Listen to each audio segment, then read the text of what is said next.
Sup nerds, Tom here, and today we're going to talk about Trek 12, the Himalayans, and the expansion Trek 12 plus 1, whatever that means. And this is going to be full spoilers, because these games do have envelopes and stuff that you open. You can kind of go in like a little campaigny type thing. And I'm just going to talk about like everything, so there's your warning.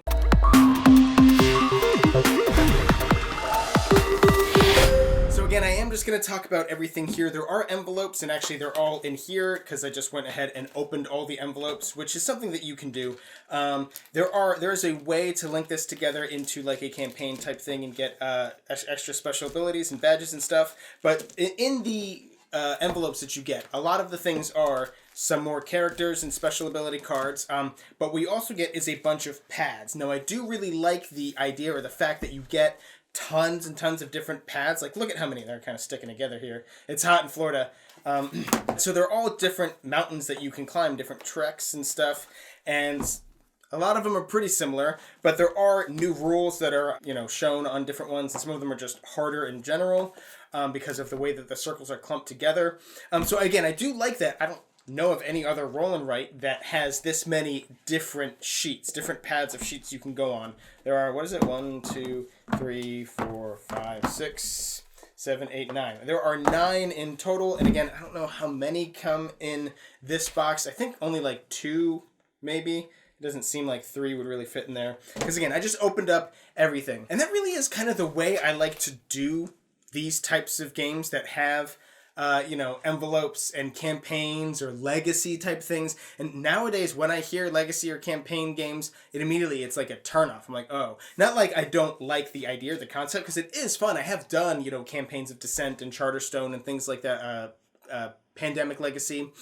Those are fun in general. I just can't really do them nowadays. So when I see that as like, oh, it's a campaign game, it's a game I won't be able to play. I won't be able to complete that. I mean, with some exceptions, they're like, well, it's a game that you could do as a campaign, or you could just pick a scenario and do it. I'm like, okay, it's a lot better. Like, I think the Darksworn expansion for Valeria Card Kingdoms is kind of that way. And I do think this game is definitely doable like that, especially because of all the different pads. Like, you can play just a single round of this game and just pick whatever pad you want and play the round. And I just realized I've been standing here talking about the campaign so much, I haven't really explained to you how just like the base of the game works. So you're going to roll 2 dice, and then you're going to choose something and mark off a number here on your pad, and you're actually trying to get either a huge clump of the same number or a sequence of numbers.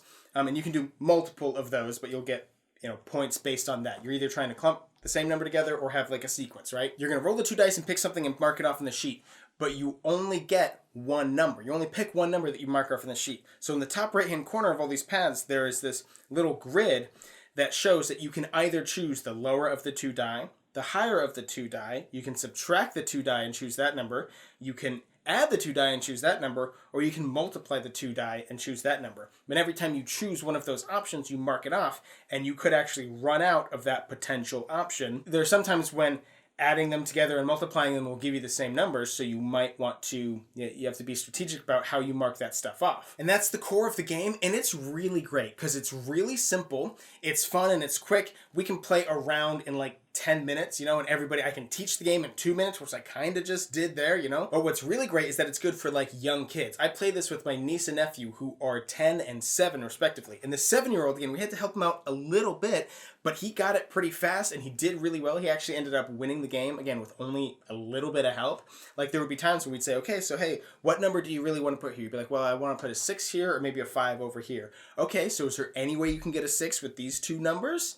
No, right? If you add them together, subtract, okay, multiply them, no, okay, well then what about the 5, And it's really great because they're like learning math and strategy, and they don't even know it. And of course, that type of thing is true in a lot of other games, but in this one, it's like really built in. There was another one by Renegade, I think, that was called Century or something, Sentinel, something, where it was all about math and placing cards by other numbers and stuff, and that one was really cool. So overall, I do really like this roll and write game. I'm definitely going to keep it, mainly so that I can play it with my niece and nephew and a lot of the other, not just those 2. I have 14 nieces and nephews, so this game is definitely going to stay in my collection for that purpose. And I may do the linking 3 games together thing. I mean, obviously, I already opened up the envelope, so I'm just throwing all that stuff away.